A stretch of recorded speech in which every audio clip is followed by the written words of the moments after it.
Saan ka lang makakita ng mga mining area o mining free at BTC pa? Saan ka pa? Dito ka na. Dahil free lang talaga ang mining. Nakalagay dyan sa taas, Atlas Free Cloud Mining. Ibig sabihin yan, magtyaga ka magmina dahil itong mina na ito, itong pagmamining na ito, hindi ito katulad ng iba na every 24 hours mag-stop siya. Ito ay non-stop.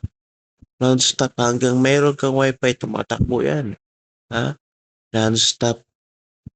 Dalawa pa ang minimina mo. Bakit dalawa? May BTC ka na, may USDT ka pa. O, saan ka pa? Kaya go ka na. Huwag mo nang patagalin kasi mahirap yung maunahan ka ng iba.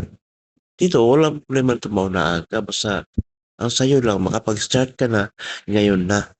Dahil kapag pinatagal pa ng pinatagal, magulat ka na sa iba, nagkakapera na.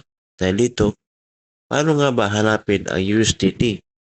Kung may nakita kang gold dyan na nakalagay, switch to Atlas Gold, i-click mo lang yan, matik. Makita mo na. Click natin.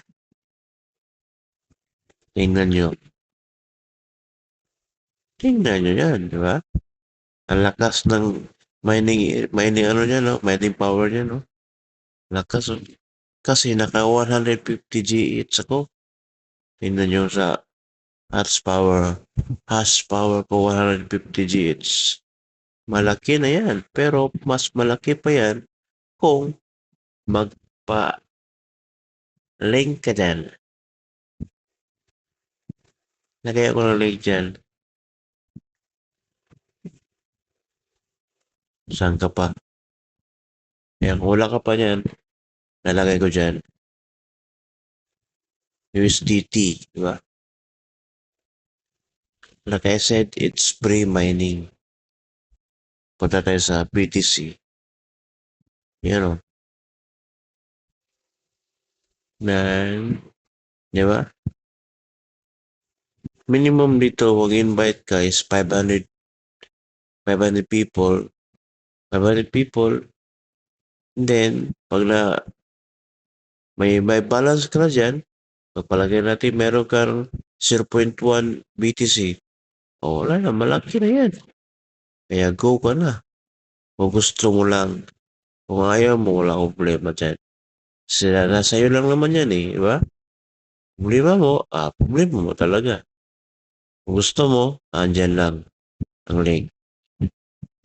Try ka na para meron ka na. Para pagdating ng December, meron kang pang Noche Buena at saka pang New Year Day, di ba? Kaya go. Dahil hindi lang piso, maging milyonaryo ka pa. Kung masipag ka mag-invite. Ano? Game ka? Diyan ang link. I-click mo na.